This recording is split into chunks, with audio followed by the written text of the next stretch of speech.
Hi, I want to talk about Diddy Kong Racing, and specifically, I thought I'd try and read through the manual section. So I want to try and get it big enough so that it's not too uncomfortable, even though I'm going to be reading it. So I guess straight off the bat, before I read it, it's divided in these two pages, right?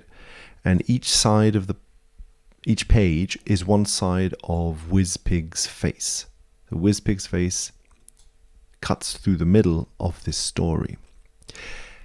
And I think this is sort of important. I might not read it all. I just want to show you kind of the structure of it, which is that I really do think that it is divided into two sections on purpose. The left side section narrates what happens seemingly on Donkey Kong Island.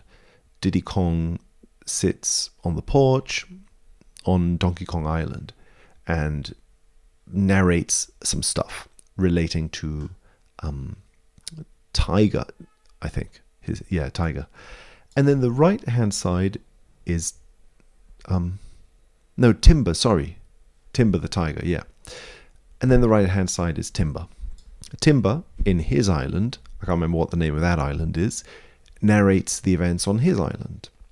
So each side narrates events on different places, narrated by different people.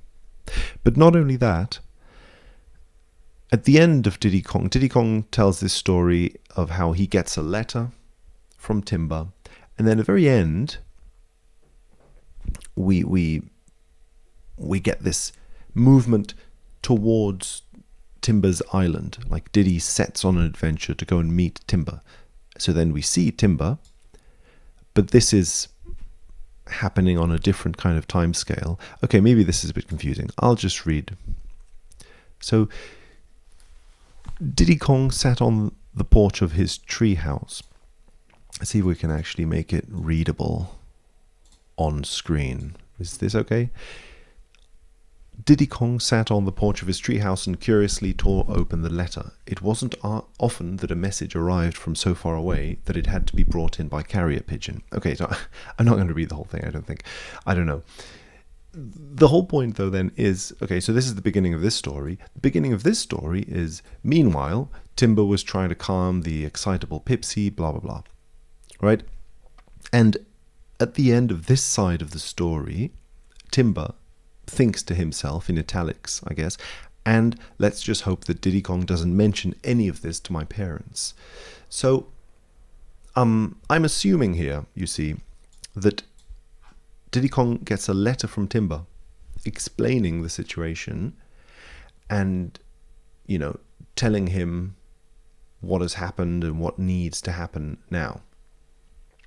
The thing is that the situation that Timber is telling Diddy about is kind of learned in this section of the story. So that it almost feels as if here Timber learns about what is happening and has told Diddy about it, right? The exact timing of when the letter is sent or written and what the contents of the letter are is unclear. But there's a feeling that Timber wrote this letter to Diddy and explains the situation. And then after he sent this letter to Diddy, thinks, okay, I hope Diddy doesn't explain any of that to his parents, because Diddy is going to receive this letter in the middle of a world filled with parents, right? Donkey Kong Island will have everyone else. Donkey Kong. The game seems to assume that Donkey Kong is Diddy's parent, which other games don't do so much, but I'm assuming this is what this game is doing. So that Diddy Kong receives this letter, tears it open, reads it, and then he sends something similar. He gets this letter with a bird, a carrier pigeon, and Diddy Kong, sends a letter using Squawks, his own makeshift carrier pigeon. So he receives the letter, he sends the letter. There's this sort of symmetry between what's happening in these two places, which I think is shown through the face of Wizpig being at the absolute center of this letter. Now, the face of Wizpig has occupied the space taken up by the mountain in the Diddy Kong Racing Island. Right, the Diddy Kong Racing Island had this big mountain where Taj the elephant lives, and Pipsy the mouse, we learn. Pipsy the mouse has been kicked out, in a way, of her mountain where she lives because of Wizpig's intrusion. We get a little bit of this here. See if I can find it. I don't know. Okay, so the genie, no one's seen him for a long time. You might not be able to read any of this. I'm not sure. But Timber tells us, if the genie has been seen and is communicating with us, it must mean that he has also been kicked out of the mountain. So, the other little bit I wanted to try and find is Pipsy is excited because she has heard a communication from the genie, Taj. And she's so excited she can barely communicate. Timber tells her to slow down, communicate clearly, and says Timber doesn't want to upset her because, after all, this whole business had been harder on the little mouse than any of them. Wizpig's unwanted intrusion left her family homeless. So this is okay. Here a few topics come up that I want to try and explore.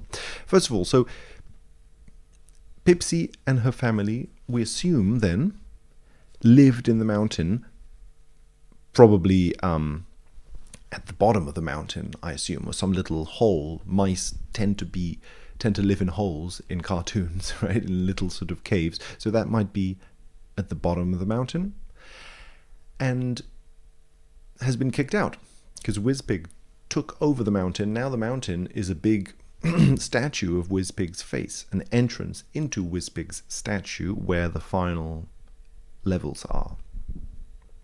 So I want to just go through a list of things that are intriguing to me about this. First of all, the notion of a loop around. The first story, left side of the screen, kind of reaches the end and takes us directly to this story. It loops around to the Timber story, which then in turn reminds us, let's hope Diddy Kong doesn't mention any of this to my parents. Oh, to my parents. Sorry, okay, so to Timber's parents, who are visiting Donkey Kong Island. So maybe I should explain. We've got Timber the Tiger, Diddy Kong. Timber the Tiger is living in Timber the Tiger Island. Diddy Kong is living in Donkey Kong Island. These are the two spaces that are being narrated about in this story at side and side of the page. The tiger is alone on Tiger Island, or whatever it's called, because Tiger's parents are visiting Donkey Kong Island. So, Donkey Kong Island is filled with parents. The Kong family and those old family friends, the Tigers, had arrived to spend their summer. So,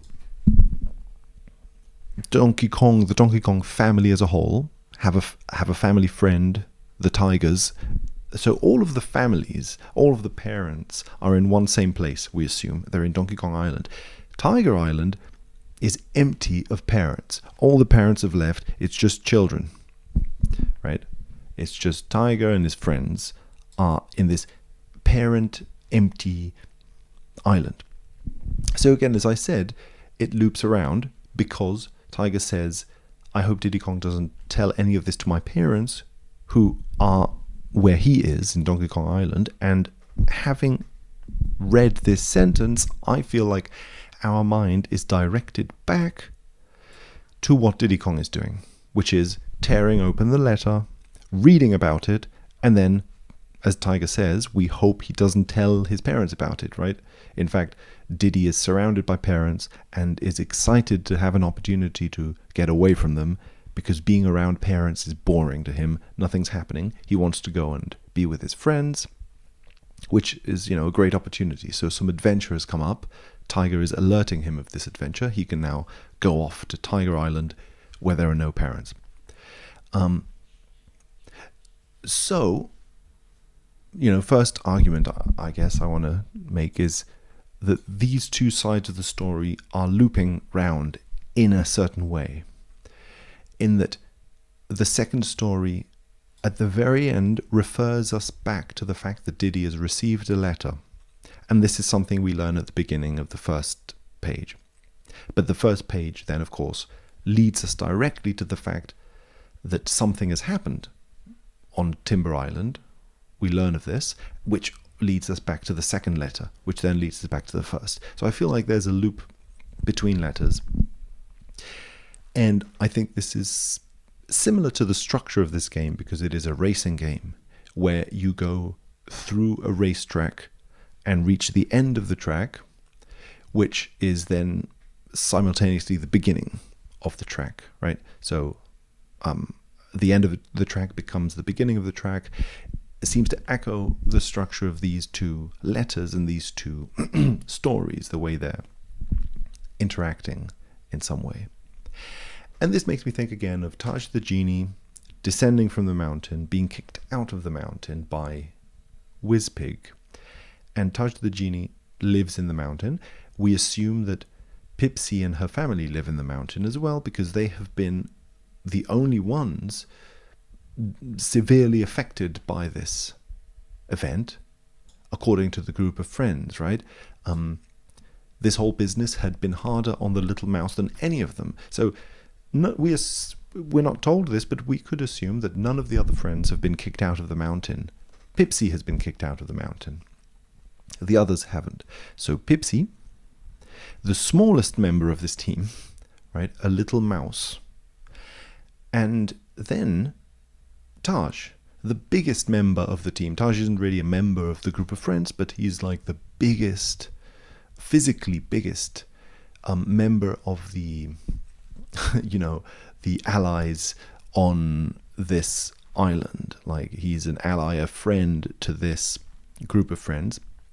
And he also lived on the mountain, but he's the biggest thing. So the biggest thing lived on the mountain and the smallest thing. I feel that's also maybe similar to the racing theme of the beginning and the end meeting, or, extremes meeting at some point. Both the biggest and the smallest thing, both the beginning and the end, meet at a certain point or live together in a certain place. And of course, maybe we could have this idea of parents and children. All of the parents are in one island, and once Diddy Kong leaves his island and goes off to the other one, all of the children are in one island too. So all the children are in one island, all of the parents are in another island. So there's a sort of division of two opposites happening in the game. And yet, of course, right, what could we say, given all this? There's a few sort of visual details here I find interesting. Of course, Wizpig has this ring that unites both sides of the nose, connects them. They're not just two separate holes, they are connected by this ring. And this central jewel on the center of the forehead also, I think, gives a feeling of centeredness to his face. As if Wizpig himself maybe could represent, at some level, some of this connection between the two opposites, parents and children, beginning and end, and so on. And of course, the other interesting thing here that's intriguing to me is that Pipsy and her family get kicked out of the mountain. So it's not just a child anymore, it's a whole family. It's a group. And none of the other members of the team of children are said to have a family on the island, like right now. The only person who seems to have a family right now who has been kicked out is Pipsy.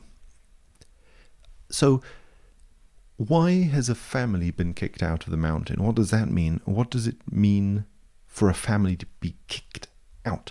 They are homeless, she says. They can't live where they used to live.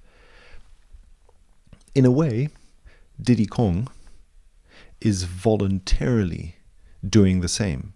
He has kicked himself out of his family house and has gone somewhere else to a new house that is where the children live without the parents.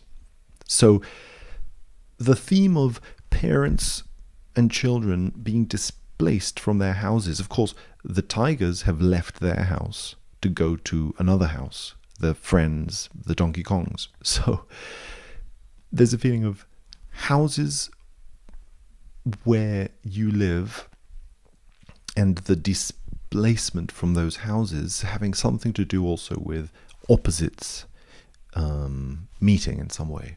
Okay, I guess I'll just leave it at that for the time being. This is as far as I think I can go right now. So yeah, okay, thanks. I'll keep on thinking about it. Thank you. Goodbye.